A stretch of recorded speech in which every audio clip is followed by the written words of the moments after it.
The best things to do in Amalfi include strolling historical piazzas for a feel of the local life, as well as admiring its ancient cathedrals and cloisters.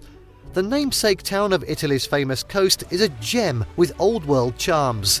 Once the capital of a powerful maritime republic, this Italian town is a combination of centuries of intricate history, dramatic natural scenery, and delicious fresh seafood. In this video, we're going to be taking a look at the top 10 best things to do in Amalfi. Before we begin, make sure to subscribe to our YouTube channel for more awesome travel guides, and make sure you hit the notification bell so that you know when we publish a new video. So now let's cut to the chase. At 10, Amalfi 839 AD, the epic musical, an exciting retelling of the history of the Duchy of Amalfi. Amalfi musical takes place in the vaults of the Museo Arsenale Amalfi, the city's ancient city armory. The show is about the rise of the First Republic of Amalfi in the 9th century, involving young lovers, court intrigue, and pirate invasions. Be prepared for swashbuckling sword fights, a spectacular light show, and plenty of dramatic singing. The intimate nature of armory means you can get really close to the performance, and the medieval building adds to the historic atmosphere of Amalfi musical. The performance is in Italian with English subtitles. At 9, Amalfi boat trips. See another side to the Amalfi Coast. Some of the best views of Amalfi Coast's steep cliffs and colourful buildings are from the sea. Many boat companies leave from Amalfi Harbour Marina Coppola every day, taking you out to swim in the Bay of Salerno or sunbathe on the boat deck. Tours along the Amalfi Coast stop often at caves, grottos, waterfalls and ancient sites, as well as small villages that may be inaccessible by road. See the diverse ocean life on a diving or snorkeling trip, or join a sunset cruise for dinner under the stars. Next up at 8, Paper Mill Museum. Visit one of the oldest paper mills in Europe. The Paper Mill Museum occupies Old Stone Paper Mill in Amalfi, where you can see original machinery and instruments dating back to the 13th century. Check out restored printing machines, paper presses and ancient wooden mauls, many of which are still functioning. The museum also displays old documents and manuscripts, along with a dedicated library. 30-minute guided tours in English demonstrate how the machines work and let you have a go at making your own handmade paper. Museo della Carta's on-site gift shop offers gorgeous writing sets, calligraphy supplies and flower-pressed paper at reasonable prices. Next up at 7, Torre dello Ziro. This challenging walk rewards you with panoramic views. The Torre dello Ziro watchtower is a part of a stone fortress that was once used to spot pirate ships in the 15th century. It overlooks the Gulf of Salerno and down to the terracotta rooftops of Amalfi below. Locals believe that it's haunted by the ghost of the Duchess of Amalfi, who was imprisoned for infidelity.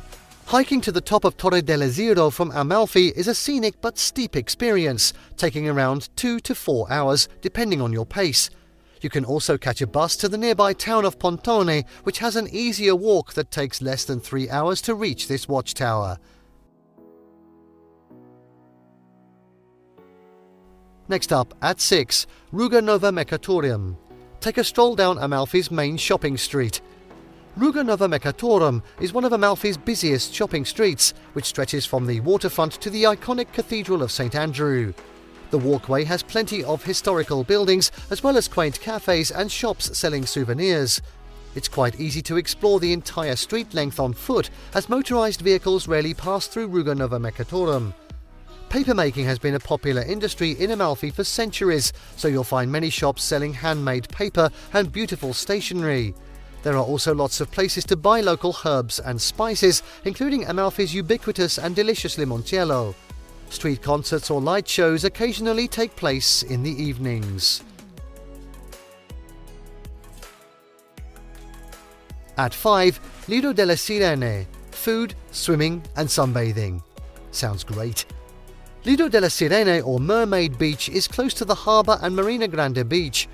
Not usually as crowded as the Marina Grande, this beach still has stunning ocean views and beach services with changing rooms and food readily available. Even so, this beach's shoreline is rockier than the Marina Grande, so proper footwear is advised for strolling on the shore and swimming. A cafe overlooks the beach, serving sandwiches, pasta, bruschetta and other Italian dishes.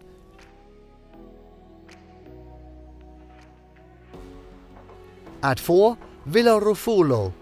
Admire lovely gardens at this magnificent historic mansion. Villa Rufolo is one of the largest villas in Ravello, making it a worthwhile day trip from Amalfi. It was built by the powerful Rufolo family in the 13th century with Neapolitan royalty, Renaissance poets and the composer Richard Wagner among some of its previous visitors. The villa's architecture shows Moorish inspirations, especially in the superb cloisters and Turkish baths. Villa Rufolo has a small museum showcasing art and archaeological findings. The luxurious gardens are laid out in a series of terraces. Hundreds of flowers bloom most of the year thanks to Amalfi's mild climate. Guided tours in English and Italian are available with advanced reservation. At 3. Cloister del Paradiso. Browse religious treasures in this Moorish-style cloister. The Cloister of Paradise is a Moorish-style open arcade attached to Duomo di Sant'Andrea in Amalfi. Built to host the tombs of Amalfi's noble citizens, its whitewashed arches lead you into a beautiful courtyard with palm trees and sculptures. Frescoed chapels containing sarcophagi depict famous stories from Greek and Roman myths. The Cloister of Paradise also houses the relics of St. Andrew the Apostle, along with a giant bronze statue of the saint.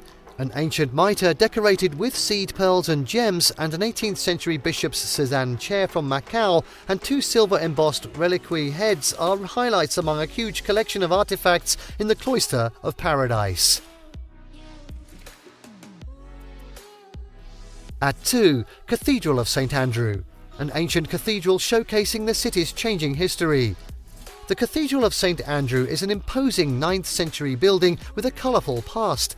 It was built to house the relics of St. Andrew the Apostle, which were brought to the city from Constantinople in 1208. The city's history as a maritime port can be seen in the church's international influences, such as the Arabian-style towers and huge bronze doors from Syria. Artifacts of interest inside the Cathedral of St. Andrew include glorious medieval mosaics, a mother-of-pearl crucifix brought from the Holy Land, and the 13th century sarcophagus of Archbishop Pietro Capuano. Prepare for a steep 62-step stairway that leads to the church entrance. And finally, at number 1, Piazza Duomo. Get a feel of local Amalfi life.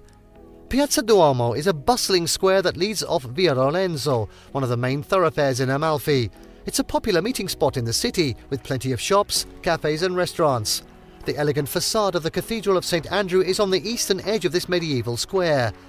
Grab a seat at one of Piazza Duomo's pavement cafes to enjoy a cup of Italian coffee as you watch the world go by. The middle of the square has a marble fountain dedicated to St. Andrew, the patron saint of Amalfi. And there you have the top 10 best things to do in Amalfi. Did you like what you saw? Let us know in the comments down below. Share this video with your friends and don't forget to subscribe to our channel for more fantastic travel guides. See you next time.